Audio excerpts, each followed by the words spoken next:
You know, as a business owner, that word freedom is probably what got you started in the first place. But here's the thing. True freedom isn't just about being your own boss. It's about having the financial security to live your life completely on your own terms. In this explainer, we're going to map out that exact journey, from building a successful company to achieving that ultimate financial freedom. So let's start with a pretty critical question. I want you to really think about this. For so many successful founders, your biggest asset, the business you've poured your life into, can actually become your single biggest liability. Let's break down exactly why that is.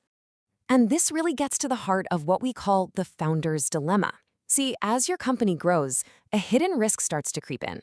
The more successful you become, the more your personal financial well-being gets tied up in one single, illiquid asset. To make this real, let's look at a founder we'll call Tim. When he first started his company, say at age 30, its value was, well, it was practically nothing, just 1% of his net worth.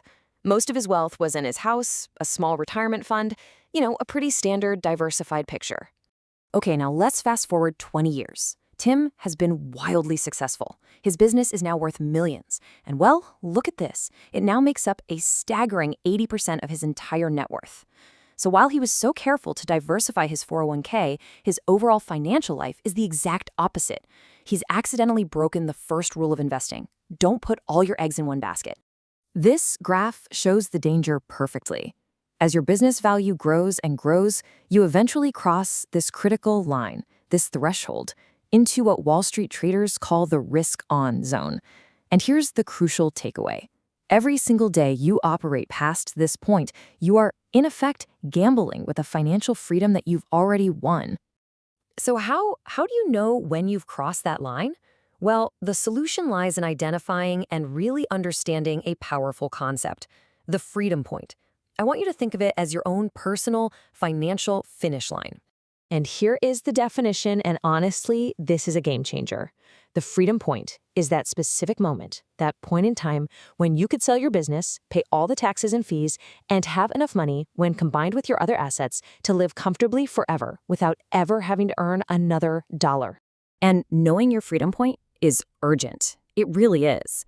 Because all of that concentrated wealth is vulnerable to what exit planners call the 4 Ds: divorce, disability, the departure of a key partner, and, of course, death. These are the curveballs life throws at us, unforeseen events that can strike at any moment and put everything you've built at risk. Now, I know this might sound a bit complex, but here's the good news. You can turn this concept into a clear, actionable number. We're going to walk through exactly how to calculate your specific freedom point. The whole process really just breaks down into a few manageable steps. It all starts with you figuring out the annual income you need to live your absolute ideal life. From there, we can calculate the total nest egg you'll need, factor in the wealth you already have outside the business, and figure out what you need to net from a sale. And the key to calculating that nest egg is this number, 33. Now, this isn't just some number we pulled out of thin air. It's based on a very conservative 3% withdrawal rate. Financial studies have shown time and again that if you multiply your desired annual income by 33, you have an extremely high chance of your money lasting for a long, carefree retirement, no matter what the market does. And it all comes down to this one simple, powerful formula. When the value of your investments outside the business, plus the net proceeds from selling it, is greater than your desired annual income multiplied by 33, you've made it. You have officially reached the freedom point. This right here, this is the equation for financial independence.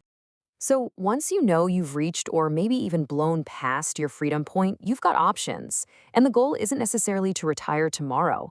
It's about strategically de-risking. So let's explore what that path forward looks like.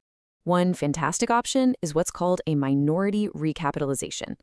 This just means you sell a portion, so less than half, of your company's shares, usually to a financial partner. The beauty of this is you get to take a significant amount of cash off the table, securing your freedom, all while staying in the driver's seat of the company you built. A second option is a majority recapitalization. So here, you sell more than half your shares. This is a major de-risking event. It secures your family's future, period. But what's really interesting is that often the new investors will want you to keep running the business, giving you what they call a second bite of the apple when they eventually sell down the road. And a third very common strategy is a full sale that includes an earnout. You sell 100% of the company, but you agree to stay on for a transition period, usually 1 to 3 years, to make sure everything goes smoothly.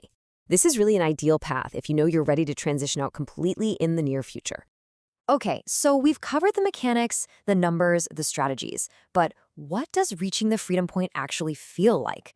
Let's move beyond the spreadsheet for a minute and talk about the ultimate reward, the vision of true freedom.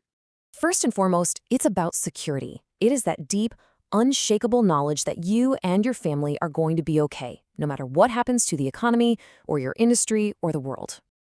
And next, it's about freedom, real freedom, the freedom to choose. You can keep working because you absolutely love what you do, not because you have to. You could start a new company, you could travel the world, you could focus on your foundation. The choice is finally completely yours. And ultimately, all of this leads to one thing: peace of mind. It's that quiet confidence that comes from knowing you not only built something of incredible value, but you also had the wisdom and the foresight to protect it. So we'll leave you with this one last question to think about. You've done the hard work. You've built the value. Are you ready to secure it?